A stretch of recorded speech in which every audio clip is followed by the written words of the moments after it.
Friends have had somebody ask me a question, and I kind of hate to try to answer it because I'm afraid of giving somebody the wrong advice. And I've sort of made videos like this before at the request of subscribers. I'm trying not to bore you, but I'm gonna have to. This might get just a little deep. It might take 20 minutes to explain. So hang with me if you really, really want to know.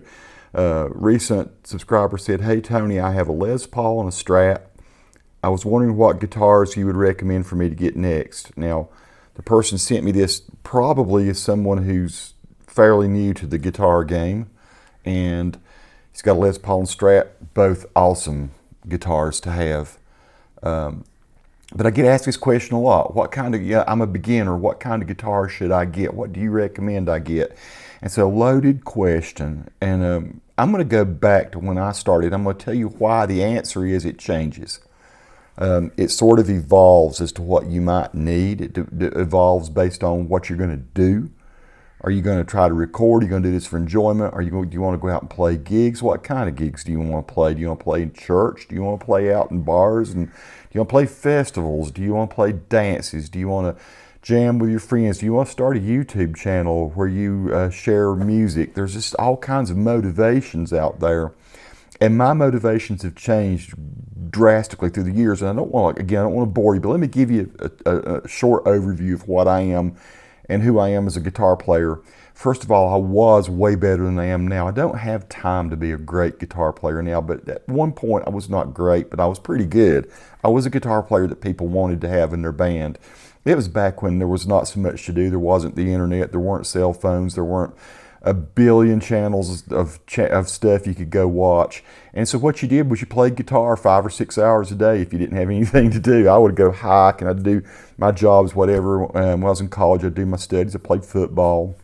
And so I spread myself kind of thin, but I had a lot of energy then and I practiced a lot. I'd say on any average day, at least 3 hours, I would practice guitar. And I was learning all kinds of stuff that I was going to go play in Asheville area bands.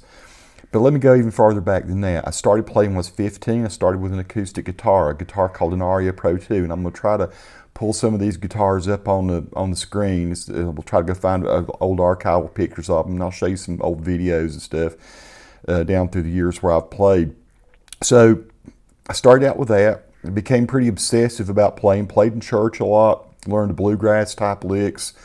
Learned how to play. I didn't know much. I didn't know what chord theory was. There weren't even books or anything back then that I could find where I grew up in rural Appalachia.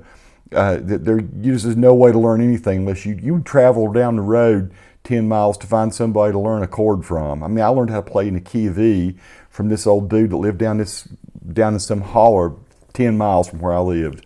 I knew G, C, D, E minor, A minor, a few other chords. He taught me how to play in E and B7 and A and F sharp minor and different. In other words, made sure that I knew the chords, D flat minor, whatever they were in the key. It was an eye opener thing, and you learned I learned bar chords, and didn't even understand what a 1-4-5 was or a minor third. Or you don't have to know all that. If you've got an enthusiasm for guitar, you'll pick up on these things and you'll start to kind of learn them until you find some source for the knowledge. And now the source for the knowledge is YouTube and so many other ways you can learn stuff. There are great book resources that you can go find, but watching YouTube videos, you'll learn a lot. But that said, my early time was gospel, it was bluegrass, it was learning how to play the acoustic songs that I liked of the day. I liked Dust in the Wind by Kansas. I liked Stairway to Heaven and stuff like that. And you're learning just the licks and the chops and the acoustic things you could do on an acoustic guitar. Dan Fogelberg was a player. James Taylor was a player. See, I'm 60 years old, folks. I was born in 1964. I would sit around and try to play old songs that I'd heard as a kid, Beatles songs and stuff. I'd try to do, yesterday, what chords are they? Well, it's in C, but, So fast forward about a year, and I got my first electric guitar. Again, another Aria Pro 2. It was a blue one. I'll try to find out what model it was. It was actually a pretty darn great guitar for the time, and there weren't that you couldn't go out and get a Squier. Maybe you could. Maybe you could go find a Fender someplace. The thing is, I was in the hollers of rural Appalachia, a place called Little Switzerland, Spruce Pine. you didn't get to go to Asheville to the nice guitar stores very often. You couldn't afford them anyway. I had to throw bales of hay. My dad would hire me out to throw bales of hay, and I had to mow grass and do a number of, just a lot of, I was kind of an odd job kind of guy, and I would get my money. I was trying to also date girls at this point, and you're running out of money paying for girls, but it was a struggle. It was a struggle, but at this point, I did get an amp pretty soon after that. So here I'm 16, I'm going into my probably late 16 to 17, I got my first amp, and I started playing in bands. And it was me and my two cousins and whoever else we could get involved to play bass. And we played parties, and it was really very cool. It was a cool time to be playing music. We were doing Southern rock, and we were doing whatever was popular, 38 Special and Leonard Skinner and stuff. This is back in 1980, somewhere along that. And, you know, we'd play other stuff that we liked, the Cars, or we'd play, I'm trying to think, the Scorpions were coming out. Def Leppard was starting to happen, Foreigner. So we would, Led Zeppelin, of course. So at this point I had two guitars. I had an acoustic guitar and I had another Aria, both of them Aria Pro 2s. And my electric was it was not a great guitar, but it wasn't a bad guitar. But you know, the things started happening there. I went to college, and suddenly the opportunity to play in college bands happened, and I realized I could make a little bit of money going out to Asheville and playing with people.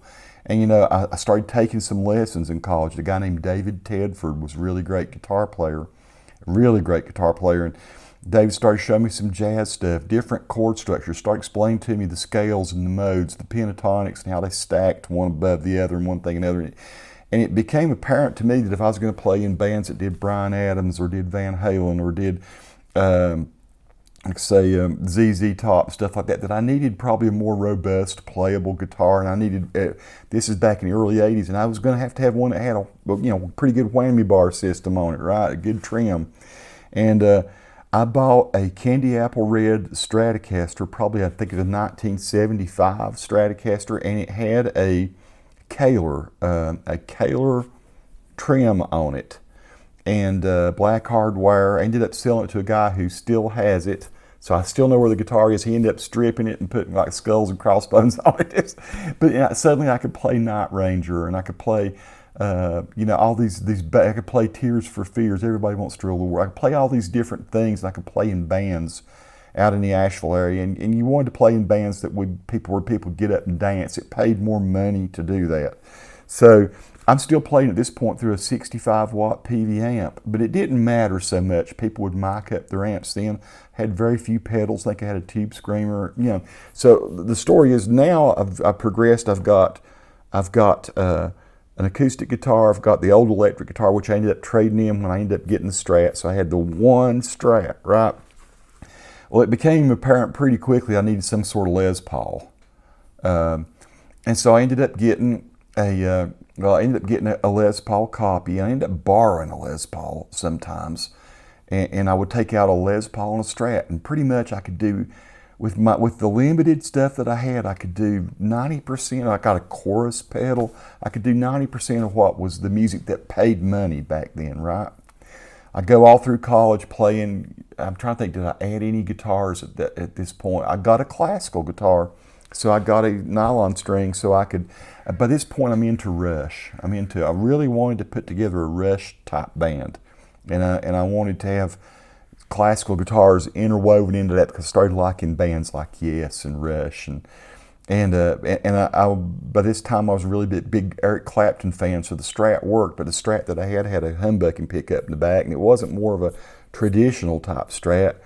At the same time, I started really disliking country and R&B and stuff, and so when I got out of college, I got a job. I got a band gig playing with some older musicians. I was 22, and they were in their mid 40s, 45, twice my age.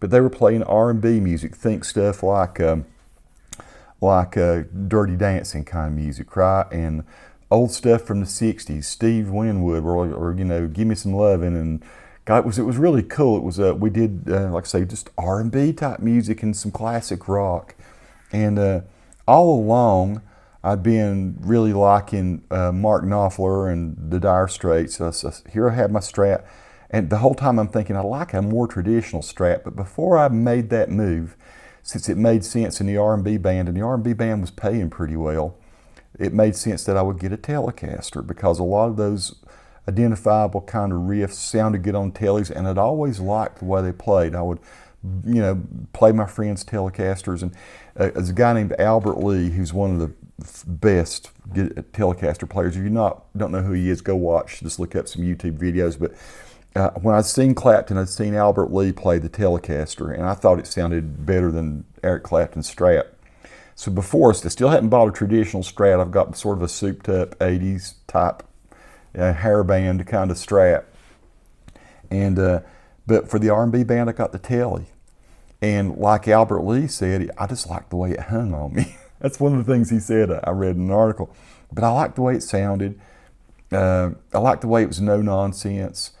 I ended up buying an 89, so this is by 1989, and I bought an 89 American Telly, which I still have to this day. It's still my #1 Telecaster. A very versatile guitar. I've used it for a lot of recordings. When I used to try to write songs, it's all over what we call them. I call them my heaping helping demos. Maybe I'll put some links to some of the old demos in there. You'll hear that Telly played on everything. And I started learning country chops and licks, and I've always been kind of a country fan because my dad was. And I'd grown up hearing the classics. When I was like a 6-year-old kid, I remember hearing the Merle Haggards and the Buck Owenses, and then later on I liked people like Don Williams, and then it was Alabama, and then it was just all these other country acts of the 80s that were really very good, and they had these studio musicians who were playing on there, and I wanted to learn some of that stuff. So that was a big learning time. So at this point, I also bought, at this time I bought my own very nice Les Paul copy. It was called a Washburn WP 30. Anyway, I'll make sure it's right on the screen. Show you a picture. I got pictures of me play it. I still got it today. Great sounding Les Paul. So at this point, I start playing a lot of classic rock. I get in some classic rock bands. Going into the 90s, I realized, okay, now is the time I really need me a good Strat. I sold my fancy Strat. I bought a traditional Strat. It was a made Mexican one. Still got it. I call it my heaping helping Strat. I think it's back there behind me. I recently played I still love it. Still one of the best playing Strats I ever got. I think I only paid $389 or something for it way back in 1990, something like that. 1998. No, it might have been 1998. So I owned another Strat before that. Forgive me for getting a little bit, but here's the deal.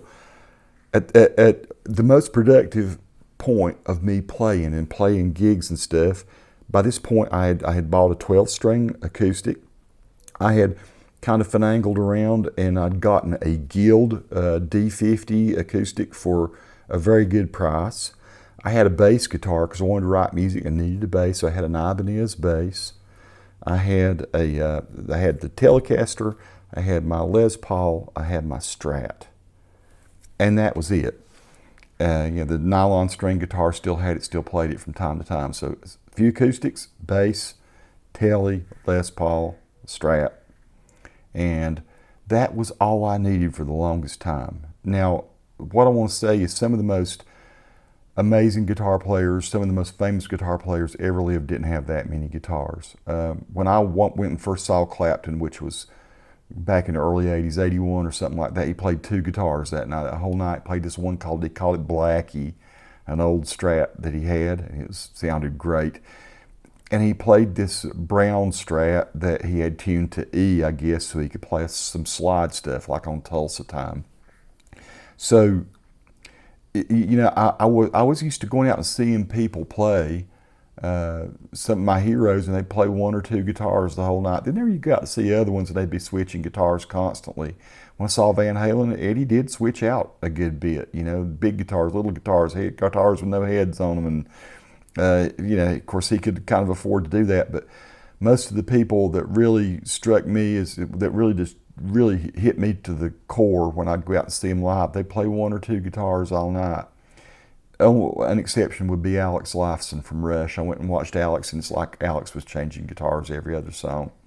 But That's what got me, so watching that got me to watching Alex from Rush, got me started wanting to play a semi-hollow guitar, like an ES 335 type or 347 or 355. There's different ones that he plays.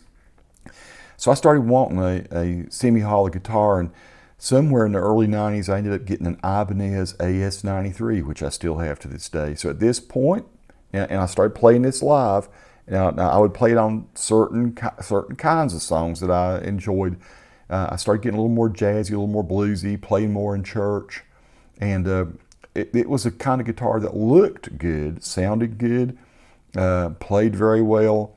I don't know that I couldn't have got still some of the same sounds out of the solid body guitars, but for some reason it inspired me to play differently. It inspired me to learn different kinds of material and stuff, and to start listening to different kinds of players, to really sit down and listen to a full album of B.B. King, or to listen to people like Robin Ford, or the fact that, Eric Johnson played Cliffs of Dover on a 335. For a number, Larry Carlton, for a number of different reasons, I started really getting into the semi-hollow body. So at this point in my life, based on my needs and everything and what I'm into at the time, now I've got a Tele, a Strat, a Les Paul. I've gotten, let me try to think, what else might I have gotten? I got a 335 top guitar, which is an AS93. I got into a band where they wanted to do Hotel California, and I was supposed to do the Don Felder part. I ended up going on eBay and finding a double neck Dan Electro, and I could actually pull off a pretty good Hotel California. Probably only performed it 5 or 6 times, but another really good guitar player in that band, and he would do the Joe Walsh thing and I would do the Don Felder thing. And I bought that guitar on a whim, kind of thinking that, well, I still would like to do Rush, and Rush had a number of double neck songs, and the Stairway to Heaven, wouldn't it be great? I think I did perform 2 or 3 gigs, sort of like party gigs and stuff, and we'd do Stairway to Heaven, and I'd do it with the 12 strings. So I played that guitar a lot, but over the years I found out I didn't really need it, and I ended up giving it away at an auction and got a tax credit and stuff for it. So I've even had the double neck stuff. Now, fast forward to YouTube starting to happen, and I remember when the whole guitar thing started. My channel was all about hiking and cameras and people. Basically I started out by putting out some hiking videos and people asking me questions about what kind of cameras I used.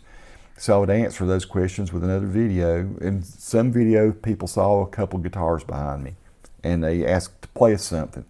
So I played some stuff, and that's when the whole YouTube guitar thing. And I'm not some fancy schmancy guitar player.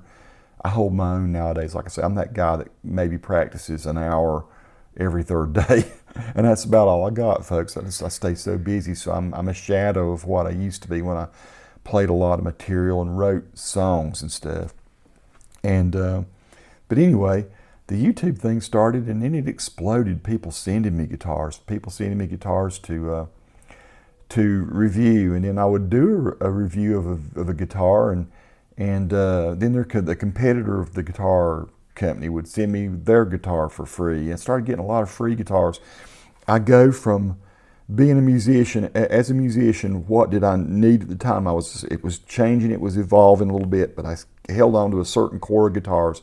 Suddenly I went from a musician that had about 7 or 8 guitars, and by that point a couple basses. By this point I had played mandolin in the past, a side one, a mandolin. I was playing around with banjos, different banjo tunings. I was pretty good finger picker, so I'm still not a good banjo player, but there's some songs where I played banjo, so I have banjo.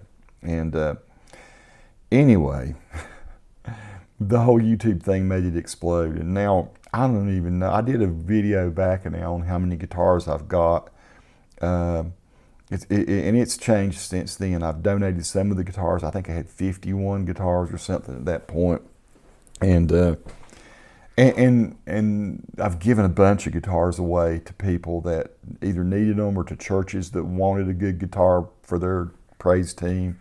I've given them away to auctions to raise money for charitable, what do I say, organizations. I can barely speak. But still got way too many guitars. At some point I got to start reducing them. If I were This is just me now, as a musician, as that still is playing in some bands, country and classic rock and what have you. I would always keep a Telecaster. I have my reasons why. Maybe I should do a separate video. It's the simplicity of it. I do like the ones that have the 6 saddles, not the barrels, so you can intonate them really right. Just like the stability of it, the no nonsense of it, the way that you can EQ it, or you rolling your volume, and if you get a good one and your tone and stuff, you can get all kinds of different sounds. Again, like I say, tuning stability is great, particularly when you're doing a lot of bending and stuff. If you're into blues or country, or bands that, if you're into Dire Straits and stuff that needs that stop tail piece is better. Everybody needs a Strat, at least in the kind of music I play. Strats do not stay in tune as good as the other ones unless you've got a really stable kind of system on it. But a made in Mexico, a Squires type Strat, one of the really good ones, is a good place to start. I don't think you have to have the American professional ones or anything. I'm kind of like that guy, that 5 Watt World guy. I want to get the most music out of the least amount of gear. And now the other thing I could start talking about is amps and effects and things that have changed down through the years, but let's stick to guitars on this one. If I had to break it down, I'd have a Telecaster, I'd have a Stratocaster, I'd have a Les Paul, I'd have one semi-hollow body guitar. And I'd have a bass, and that's me, so that I could play bass stuff. And that's probably it, except for the acoustics. I'm never going to, I have obtained over the years a really nice 71 Martin D28, would never sell it. Still got my old D50. Maybe I might sell that at some point in the future. I'm thinking, okay, if I were to break it down, which is my favorite 6-string, the Martin just slightly edges it out. But I've got a Brazilian rosewood, a D50 from Guild from 1963. If anyone's interested in, or is it 65? It's one or the other. If anybody's ever interested in that, I would sell it, probably. God, it'd be hard for me to give it up. It's such a great sounding guitar. It plays great, beautiful. Like I say, Brazilian rosewood's hard to get these days. I probably will always keep a nylon string guitar because I just like to play them once in a while. I did try to play classical guitar for a while, and I've still got some skills in that realm. Not great skills, but still it's something. I enjoy playing the Chet Atkins type stuff on classical guitar.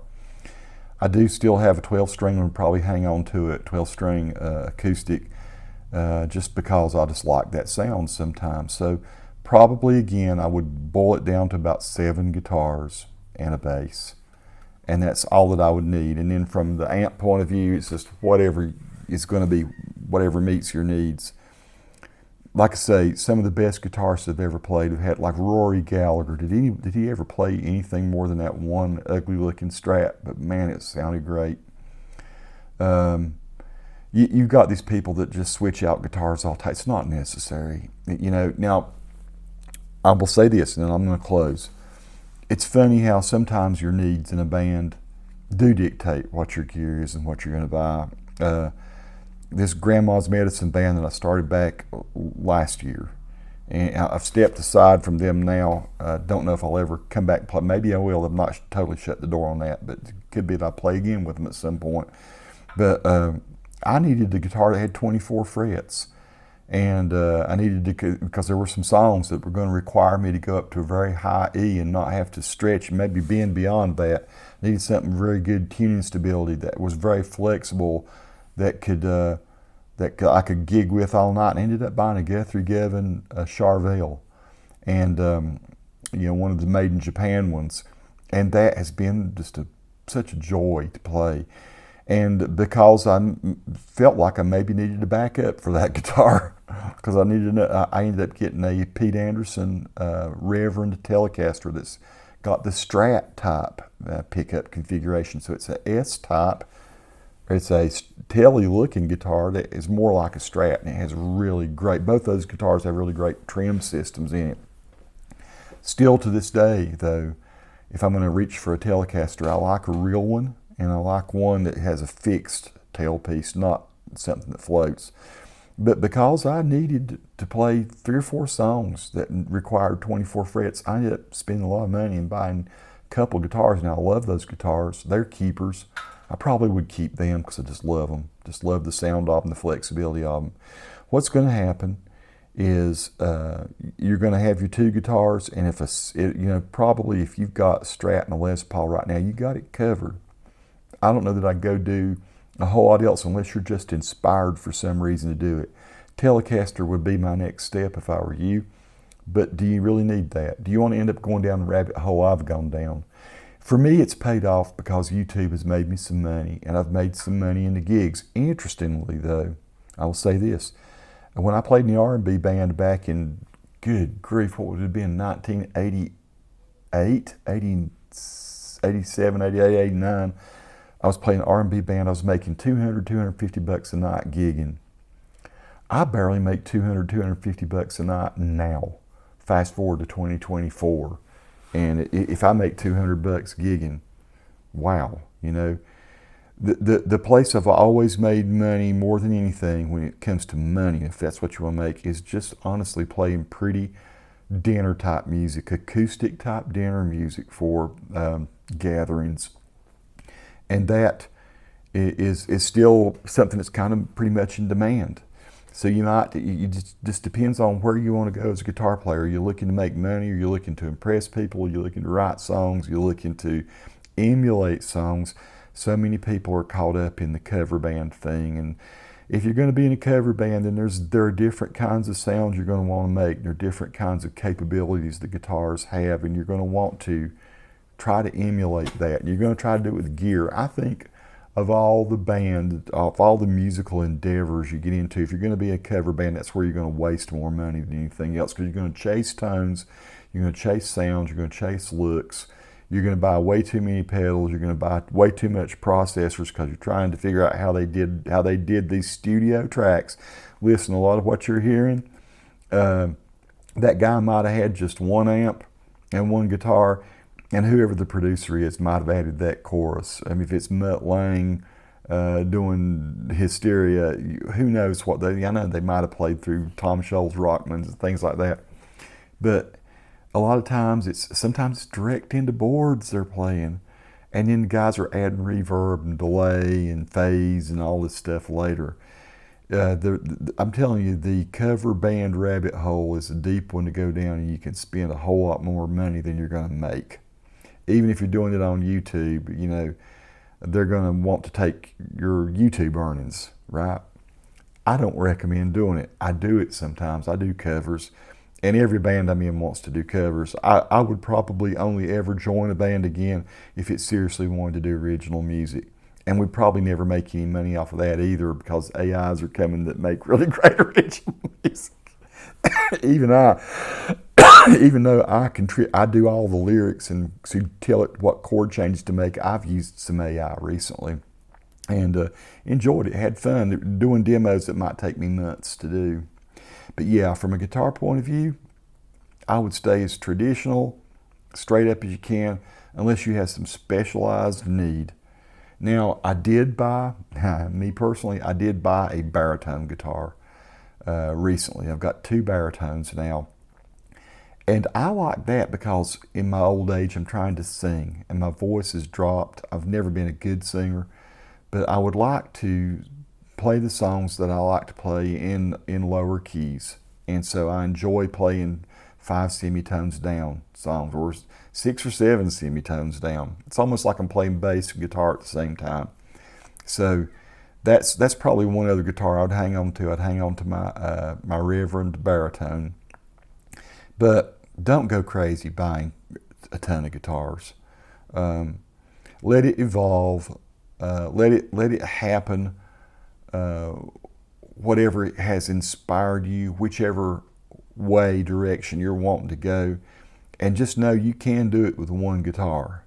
You can do it with one guitar slung way down low. What's that song? It's a one-way ticket, only one way to go. Foreigner song. Jukebox Hero. So I've tried to answer this very sincerely and give my good advice to all the people that I've probably had over the last couple of years. 60, 70 people ask me, what guitars do I recommend for beginners?